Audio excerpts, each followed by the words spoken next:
Thanks so much for clicking play and joining me for this episode of She Got Next. If I could do it all over again, or like Benjamin Button myself, I would want to be Rachel Bleier. She's my guest today. She's one of the 80 people who are covering women's sports for ESPNW's social media team. Rachel and I discuss the growth in coverage of women's sports, the controversy, and the sometimes brutal hellscape that is the social media comment section. Let's jump in. Well, Rachel, I have to say, I did some digging about your background, which is what I do for every guest that comes on.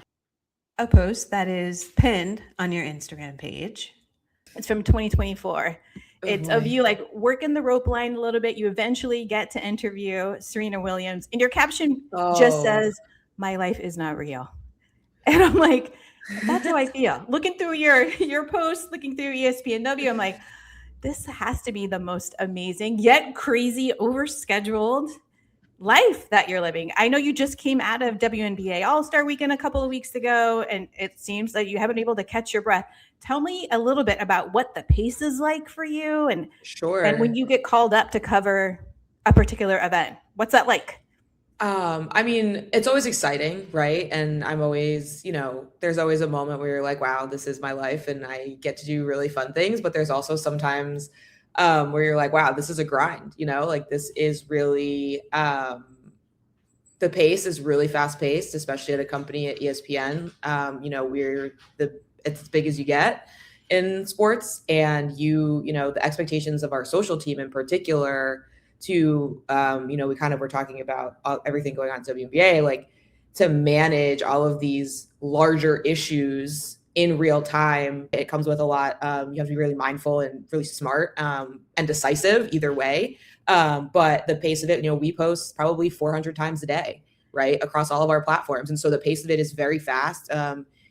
It's funny because like summer feels slow in some ways because, it's summer and there's not all the leagues are happening at once. But I mean, really, we're on a generational run in terms of sports this summer with, we just went from NBA to World Cup to WNBA to All Star to now we're prepping for, playoffs and finals. And it's like, there's just no real like space. So when you do get called up to an event like WNBA All Star, it's kind of nice to kind of look around and go like, wow, like this is like the embodiment and physical representation of like why what I do matters, of why I love what I do. You see old friends, you make new friends. So it is kind of nice. It adds a little bit of, reward factor to it as well. You feel really like grateful and like honored to be there in some ways. It's also always funny for me because I'm not very tall and they are very tall. So like me trying to interview Asia Wilson is always like, I have to be like on a ladder. It's very funny. So I think most sports reporters run into that. It's like, if they're average, they still look like little people. Yeah. Yeah, it's okay. It's okay. But yeah, I mean, it's always special, right? Like it's always amazing. It's always special. Every experience on site is different. But I think when I look back at all the things, like I'm sitting and there's a bulletin board of all of my credentials from all the different things I've been to. And I'm like, wow, that's a lot of stuff. Like it's a lot of stuff. Your life is not real, Rachel. Your life is not real. Well, as I said, like I've combed through a lot of your content on multiple platforms where you post essentially behind the scenes of how you do what you do.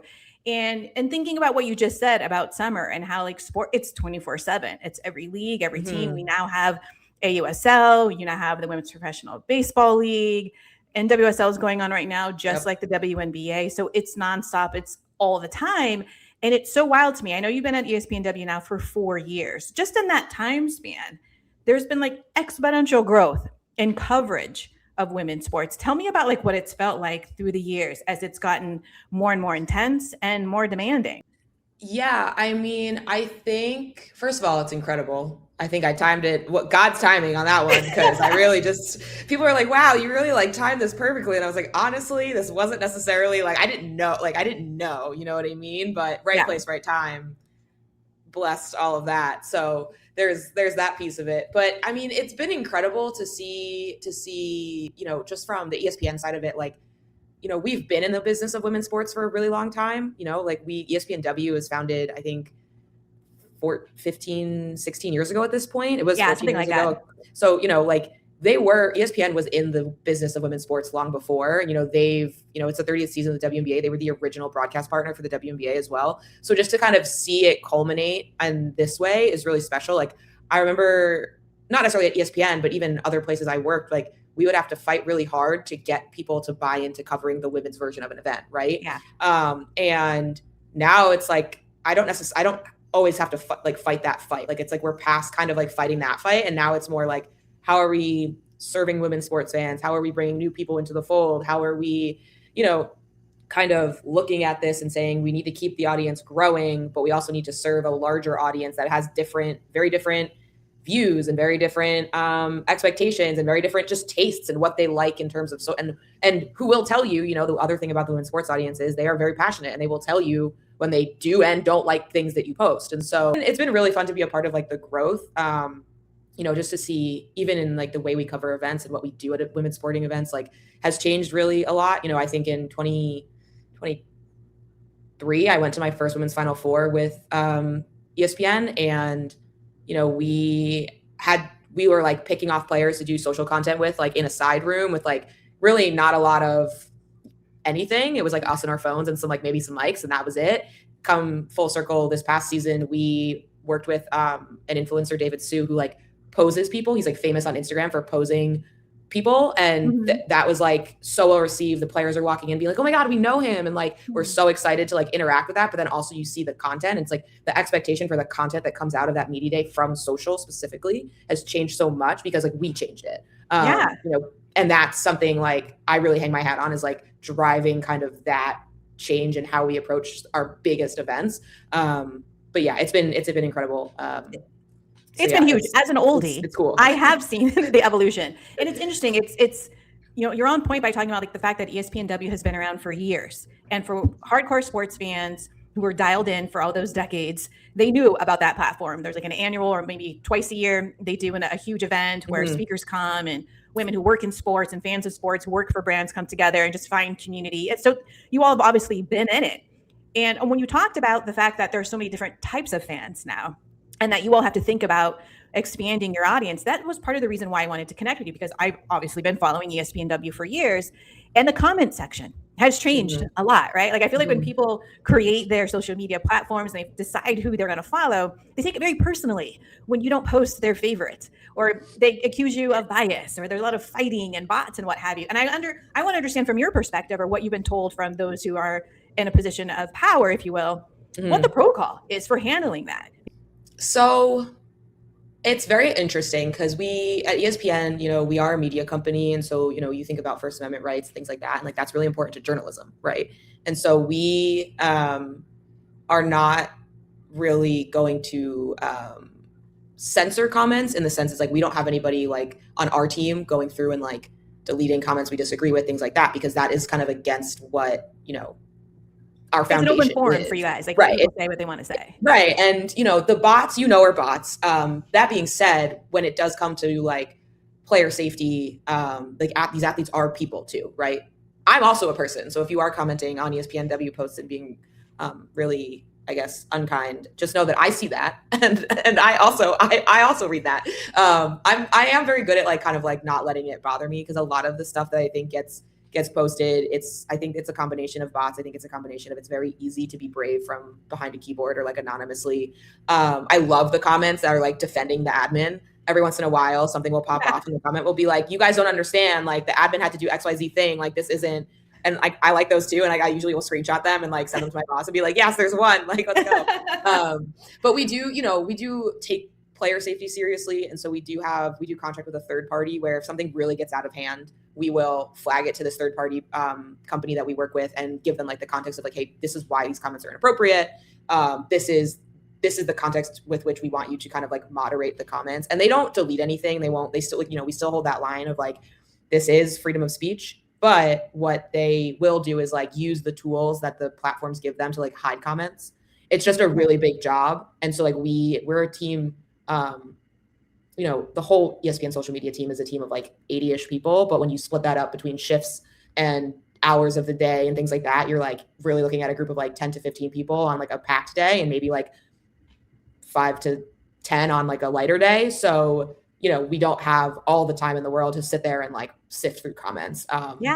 Especially if you're posting 400 times a day. Yeah, right. We're doing like our concern more is like serving the sports fan, serving our audiences with the content we're posting rather than like what people are saying about it. That does not mean though that when we get feedback, we don't take it seriously, right? So, we haven't had something in a really long time, but when we do have a post that, again, we're not perfect. So sometimes a post is incorrect, or sometimes a post has a mistake on it, or, et cetera. Like, that is something that, like, if I see in the comments somebody being like, you spelled this wrong, or that's this, I'm like, oh, let me double check. Like, let's, right. Or if people think, to your point about bias, right? Like, there are players who, for our audiences, engage more so than other players. Yeah. But, we try to be really representative of whatever we're covering, right? So if we're covering a game and it's, I'll use like the Aces Liberty game from over the weekend, right? Like, the Aces sat their 3 starters. It was like a 30-point blowout, right? Like, we're probably not going to, like, unless somebody had an absolutely insane like stat line or something crazy happened during that game, like, we might not post about that game, even though it was 2 of the best teams in the WNBA, simply because, like, a 40-point blowout, it's like just not the most engaging thing. Like, it's like you have to ask yourself the question of, like, how do you make that interesting? Well, that was going to be my next question. And it's like, it's like thinking about how you decide what's most interesting, what's important, what's newsworthy, and what we may, as fans, not know that we need to know. So with all the people who are on your team, the 80 of you who are working different shifts, what's the process for deciding? And I know it has to be done quickly, especially if you're cutting live games and you want to get those highlights out there.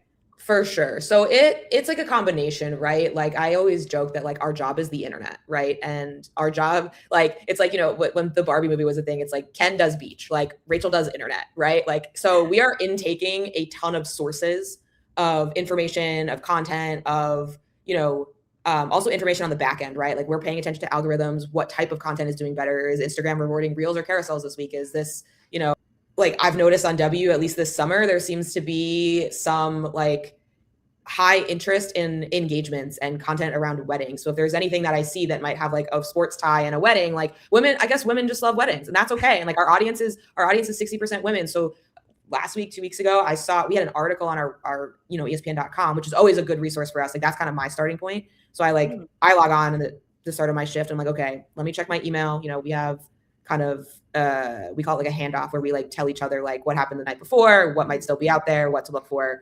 So that's helpful. Then I usually check, like, the website and see what's going on there. In terms of, like, what's newsworthy, I mean, I think you just get a sense of, like, if it's being talked a lot about on our shows. But yeah, back to the wedding thing, like, that just seems like a category of content that, like, our audience on W, like, cares about right now, which is great. It's fun. It's light. It's, like, a good way to, like, break up kind of, like, a season where you only have, like, a couple sports going on. So I think it was Drake London, and I'm so sorry if that's not the right person and I'm pretending that you're engaged and you're not. Shout out to you. But he proposed to his fiance with, like, Taco Bell, like, the on the table. They had this, like, gorgeous setup. Was it before the lettuce fiasco or after the lettuce? I'm not really sure. I don't know about the timing, but they didn't seem phased. So, like, we had an article about it on our website, and she had some posts, she had some content on it about, like, on her page about it. And I'm thinking, like, it's kind of a slow day in the summer. It's like a 9 a.m. to 5 p.m. shift. Like, there's not a lot of live sports on, like, a Wednesday at 2 p.m. You know what I mean? Like, so I'm like, it's a nice palate cleanse. Like, this is kind of funny. Like, this is something that people, like, I know people love Taco Bell. I know people are excited for NFL to come back, and he's an NFL player. I know the women's audience is enjoying the wedding and engagement content that we've been posting. So, like, let me give this a shot, right? Now, you do have to be careful because it's ESPNW. Technically, the athlete involved here is not a woman. We'll get a lot of comments, and our audience will say, wow, what a great women's sports post. And then this is where I love the people who comment, and they go, well, if you look at their bio, it says women, by women's sports, by culture, by, like, 3 other things, right? And it's really, like, that's the lane that we try to, like, expand a little bit, like, as we try to expand our audience as well. It's like, I know that I am not going to please every single fan out there with every single post. I think the internet has lost it, or people who are on the internet have lost their ability to just, like, scroll past something that isn't for them without having to be like kind of annoyed about it. When we go too far, noted, and we rein it back in. But it felt like it was in the lane, and the post performed really, really well. It has, like, I don't know, like 150,000, 200,000 likes or engagements. And, that's, like, well above W's average. So, you're telling me, most of the audience is telling me it performed really well. So I'm like, okay, like, this is a type of content to keep my eye on. Now, is that the most newsworthy thing of the day? Probably not, but it is something just quirky enough that I know that, like, the social audience will, like, be like, huh, that's kind of interesting. I also didn't see anybody else post about it. And the more that the algorithms reward, like, original content, if you can be first, Yeah. Like that can be really important. Now when you talk about newsworthiness, it's like, yeah, you have to just be looped in with like what's kind of going on. It is really helpful that we have a whole website. Like ESPN's a big operation. We have a website, we have a news desk, like that will tell us, we know when things are breaking, and that type of thing. But yeah, usually there's like a lot of different sources that I kind of like look at to determine like, oh, you know, is this something we need to cover? And then there's the tougher subjects, right? So you want to go to WNBA, there's like, you know, the whole transgender conversation that's been happening, and you say, this is a newsworthy conversation. Some of it is external to the WNBA. And so like our lane is focusing on what's happening with the people in the league. And so like when Cheryl Reeve wore the shirt, and then had that conversation with Sophie, that's like a development in the story that we felt added context to the conversation. Cheryl talked about it post game and like clarified, sort of clarified what they talked about. Like that is like a real time like update that we were like, okay, this makes sense for our audience to know about. This has been a big issue, and now we got one person's perspective on it, and now we're getting somebody on the other side, and that's where we're able to sort of like balance the scales a bit. And it's important to do that, whether that's a serious issue like that or you're just covering a game. And well, there's so much there that you brought up. I can talk about that all day long. That's a really long-winded answer too. No, I'm with you on all of it. This is why I wanted to have a conversation again, because I follow you on Instagram. I check in on the website, of course, and I'm following individual reporters. And as someone who likes to have the deep dives, I appreciate the fact that you are focused on making sure the updates to the conversation, whether it's transgender women playing sports, if it's racism, if it's the pay gap, all the like, you're focusing on making sure the stories that are happening with the people that are involved are being told and updated. Now, of course, people are going to comment what they're going to comment. Bots, whoever, like you said earlier, keyboard warriors feel very emboldened to get on there and have comments, and that's engagement, that's conversation. And sometimes people enter sports a different way. As I said earlier, I'm an oldie. And when I was young, like thinking about like weddings and Taco Bell or lipstick, and workout gear, like being told like, seeing all that stuff, I would have made me go like, that's not a sports fan, and girls should be focused on this, and ESPN shouldn't be posting weddings and who's sitting around the courtside. But now I'm like, that doesn't have to be fandom. You can enter sports fandom however you want. And that's what I thought and continue to think ESPNW does really well. It's try to create that balance. And when you do have people on both sides of an issue mad at you, I hate when people say like, that means you're doing your job well. To me, it just means like it doesn't necessarily mean you're doing your job well, but it helps me understand that you know that the two sides exist. Yeah, and so you're not ignoring one over the other. And as a platform that promotes and highlights and tells news stories, that's really the goal here, is to make sure people are being seen and understand the top stories of the day in whatever sport. Yeah. And we really do try, right? Like we really do try to get that right. I think also one of the important things for us is not every platform is ideal for every story, right? So people might be like, well, I didn't see anything about this on Instagram. And then it's, I know, like, I'll use an example from a couple years ago, but after the World Cup and the Women's World Cup in 2023, when the Spanish president, the president of the Spanish Federation, like, kissed the player without kind of like, it was just very awkward. Nobody was sure if it was like expected or not expected. It was very strange. Like that's a story that's going to have a lot of developments, and that's not all of those developments are going to make it to like Instagram, because it's not like some of the developments were like, oh, like so-and-so said this and this person said this. And it's like very hard to like get like the user behavior on Instagram to get somebody to read a post, read the caption, go to the link in your bio, click the link in your bio, then pick the photo that was like linked, and then finally get to the article. That user behavior is really, unless you're super invested in that particular thing, the likelihood that you ever actually make it to that article is slim. And that is a really hefty issue that like we need to unpack, and like is probably better served with us giving you that link directly, either in an Instagram story where we're like, here's the headline, here's a photo, like click the link to read more, or on like Facebook and X, where it's like, again, like caption, straightforward caption, but the link is right there and you can click into the story immediately. Like aside, like even last year we did, like when Labubus were a big thing, like our WNBA like playoff post was like, we made like fake Labubus for each team, right? And like the Atlanta Dream one had like Alicia Gray's goggles, and the New York Liberty one had like Ellie's ponytail, like, and so like that's the fun stuff that like usually like the fans really like reward. And so I think that's where we get to have like the fun and play, and then there's like the time to be like serious and like, okay, this is a serious story. Like by no means is my job serious all the time. Sometimes like I'm just making memes. Like we did a post during the World Cup, Men's World Cup this year, and I just like zoomed in on like a red card, and it was like kind of like you might have seen the post, you might have not, but like I zoomed in on a red card and it was just like funny, like kind of like dating, like common dating gripes, but it was for ESPNW. And so like, it was like when he says he's 5'11", like red card, when he, when they say they don't know if they're looking for anything serious, like red card, right? So it's like these funny things. So like we have our moments there too. And so that's kind of brings it back to like serving all types of sports fans. Like you might not be a soccer fan, you might not know what a red card is, but like you're, a person in the world who might be dating and like you can relate to it that way, right? You know what a red flag is. Right. You know what a red flag is. Red card is close enough. Like you can get you can kind of get the, and it's funny because I also know I've done something right when I make a post and then like I see a bunch of other brands start to like proliferate that concept. And so we did that post and then like literally the next like 3 days, all I saw were other brands doing similar thing. And I was like, God, I'm like, like I'm not sitting here going like, oh, like they copied me, but I like, you can kind of tell when you start the kind of start a trend domino effect. I wouldn't. It was very short lived. I wouldn't say it was like a trend. Everything was short lived, Rachel. Especially on that's true. You're not wrong. You're not wrong. You're not wrong.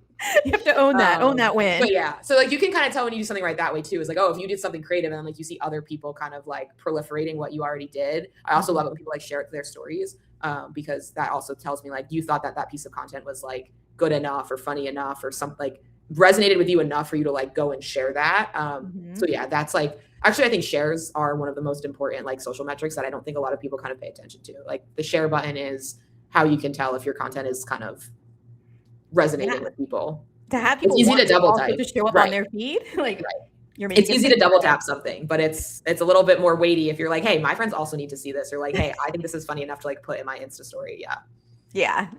So. Well, earlier in our conversation, you talked about how like the timing, God's timing kind of worked out for you when you jumped into sports. Something that you posted on LinkedIn. I want to read your words. It was pretty recent. You said, in 2018, I decided to switch career paths and go into sports.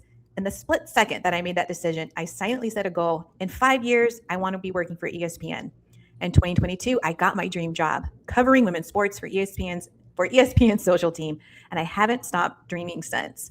Thinking about this goal, how has the reality lived up to the dream? I think with anything, it's lived up to the hype. And I think with anything too, there's always going to be challenges, right? Like it's never right. If you want to get anywhere in life, you're going to have to go through some stuff. I think this is the type of like, I saw someone else on the internet talking about kind of like how to be the best at something. And they're like, you just keep doing it, right? Like it's not, hey, like I'm just going to all of a sudden be really good at this thing. Like, it was a big leap, I was working in DC. I was working in like PR and public policy in DC.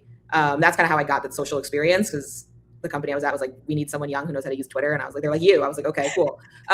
Sure. So that's kind of how this all started, but I've always been a sports fan and I have always been like athletic and like sports for me really like were like a place of confidence. And so being in this space is really fun. It's fun to see how far it's come. It's fun to see, the impact that I've had on our coverage. It's fun to see my teammates grow and their support of the coverage as well. And so I think it's really, I think the dream and the reality have lived up to it. It's almost, we're almost at a point where it's like, okay, like what's the next dream? I don't know. Don't ask me that question. I don't know. I don't know what the answer is. So yeah, but like, I don't know. It's just like, I think I'm also the type of person, I believe like, if I want to do something like if I decide I'm going to do something, you are not stopping me. Like I will figure it out a way. I will come hell or high water. Like I will figure it out. And honestly, it's sometimes how I get stuff done at work too. Like that, like sometimes you just have to like put your head down and be like, I refuse to make like I will make this happen no matter what. And it's kind of, it served me well in my career. It served me well in like life. So,